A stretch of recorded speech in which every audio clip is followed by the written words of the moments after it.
right, so here we are, weekend 4, out on the land. We are parting our camper pad this weekend. So the man with the boat is there. Here's Bjorn. Say hi. Hi. Yep. We got Barrett here holding down the wagon stroller thing. Barrett, say hi. Hi. Say hi. Hi. Hi, Bjorn. And then let's turn this around. We got Annie over here. Bjorn has a freezy pop that is not actually frozen. And we're going to lay down some fabric here so that weeds and grass and things don't grow up underneath this. All right, thank you. So John has been kind of using a ripper bucket to kind of get some of this dirt up in this section. And we had some side dumpers come and drop 2, I believe 26-ton loads here of the gravel we'll be using for the pad.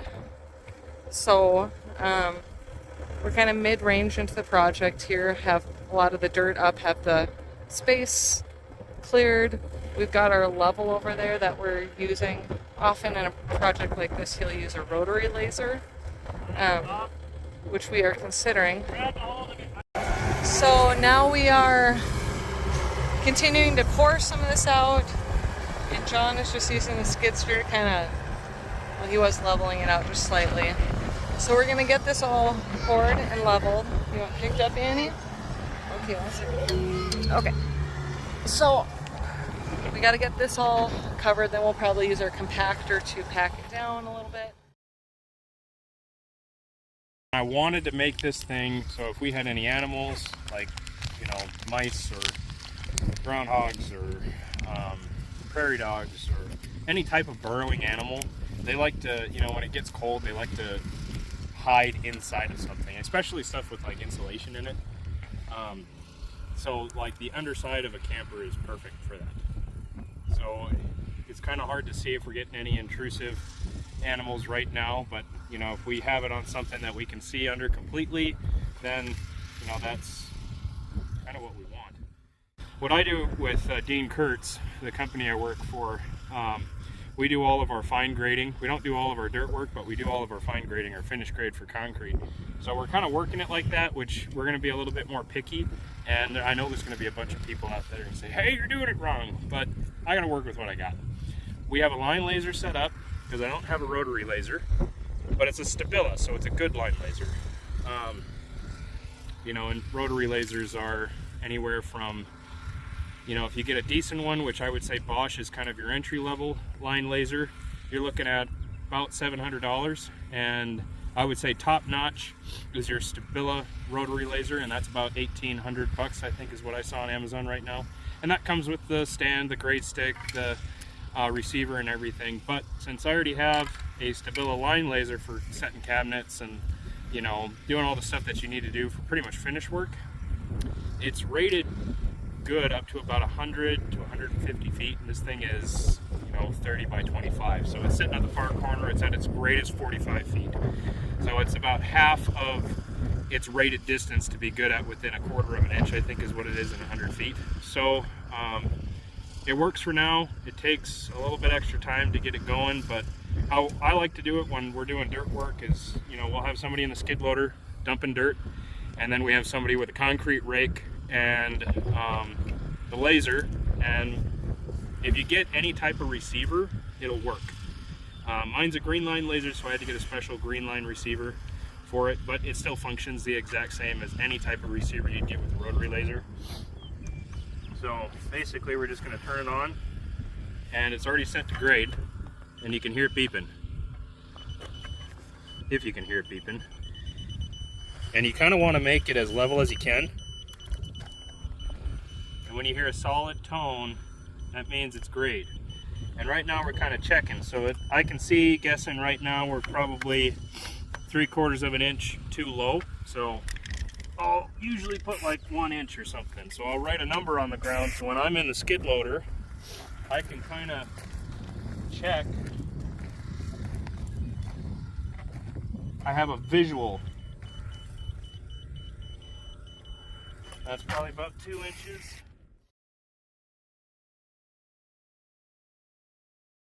So we've got the markings pretty much all marked down for this preliminary, just kind of starting to get everything more level. You see numbers, 2s, 0s, 1s, all that good stuff. So we're going to fill it in to the appropriate levels.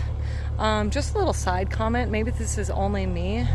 I do work mental health, so when I see this brings me back to things like the movie A Beautiful Mind.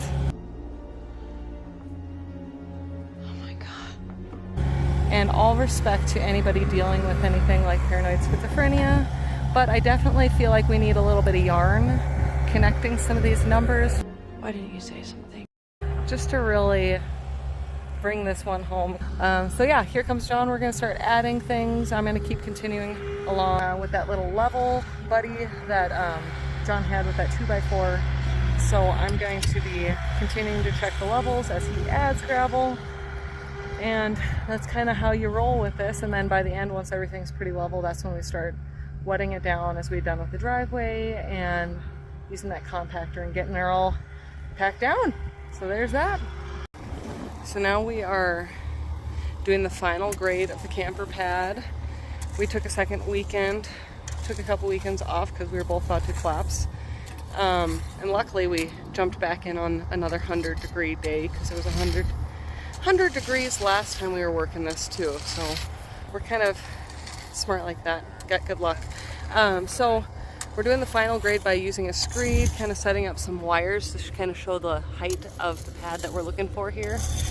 And we have my fabulous father-in-law, the one, the only Daniel Kindle, helping us today while our children sleep in the camper. What do you think about how the camper pad is going, buddy?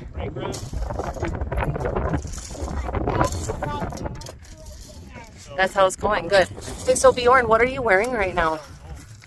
I have a dinosaur pants. They're pants? Are you sure? These are the dinosaur undies. And I got a tank top on. Okay. Why are you wearing undies out in the middle of the land and with your cowboy boots? He woke up from nap like this and came out to join us. There he goes.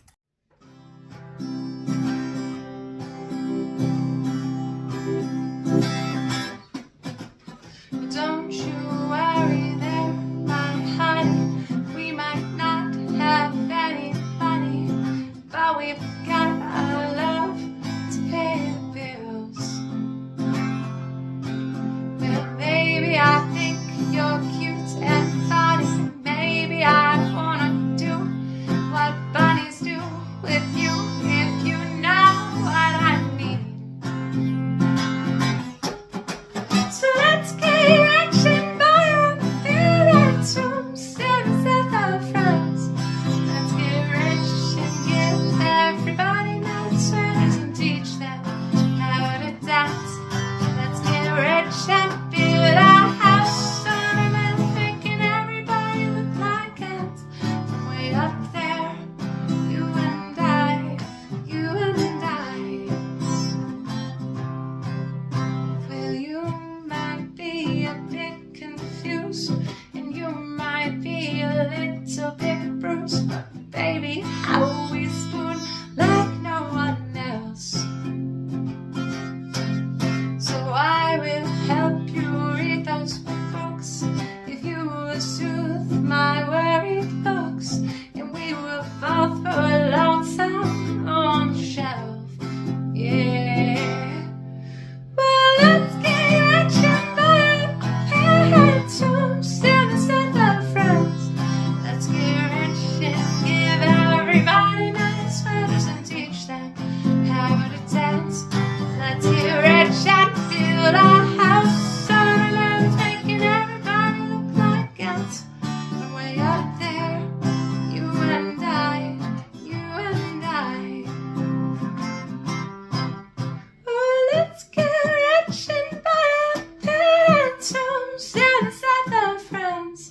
Let's get rich and give everybody nice sweaters and teach them how to dance. Let's get rich and build our house on a land, making everybody look like ants. From way up there, you and I, you and I.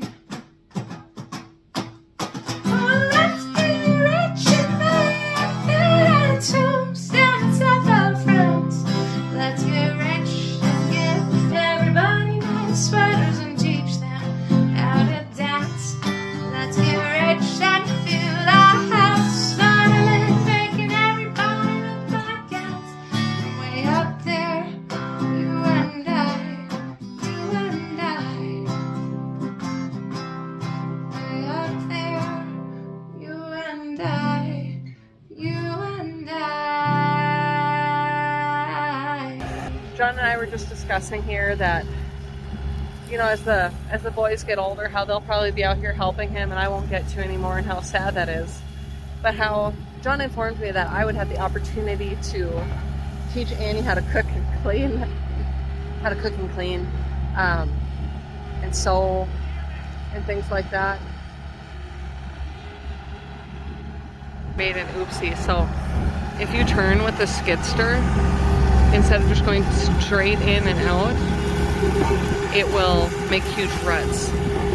I just noticed an expletive flying over there, so I thought I'd inform folks how that, you know, if you're trying this out yourself, don't turn in the skidster when you're on a gravel pad. Okay, anyway, but yeah, it's gonna be my job to teach Annie how to cook, clean, sew, all that stuff.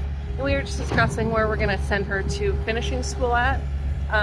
You know, out in New York, how they have those that teach women how to carry books on their head and how to be true ladies. So I know in today's society that this is all greatly accepted and appreciated from every walk of life. Women should be in the kitchen, probably barefoot, pregnant, preferably.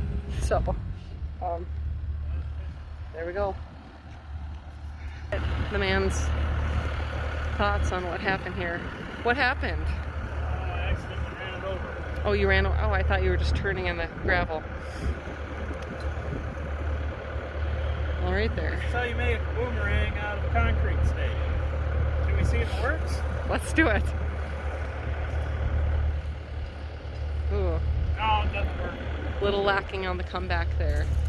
So we're done. How does it feel? Tired? Yeah? Feel a little sick from what you and the kids gave me. Yeah, that's exciting. Maybe some heat exhaustion. Okay, good. What else is in the mix? 100 degrees out. 100 degrees. Perfect. What else? We're not joking. It's 100 degrees out. Yeah, that's the thing. Exactly. Yeah. But it's done. Ready for the It's camper done. to get Here, one second. delivered. 1 second. Stay there. Now do a sexy pose on the camper pad for the camera.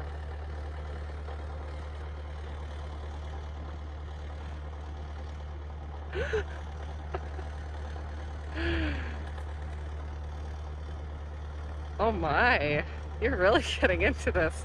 Now ladies, he is married, so don't get any ideas. Okay, there he is. There he is, looking as fine as ever on this beautiful new camper pad. Done all with sweat and love. Oh, he's, let's just not pay attention to that. He's not tired at all, I'm sure. All right, good job, Thor, good effort. Well, there we have it. We're done with the camper pad now to clean up, and we were going to stay in the camper tonight, but I think we're too tired to even luxuriously sleep in a camper bed. We are admitting defeat and going home. Okay, thanks for watching. Let's get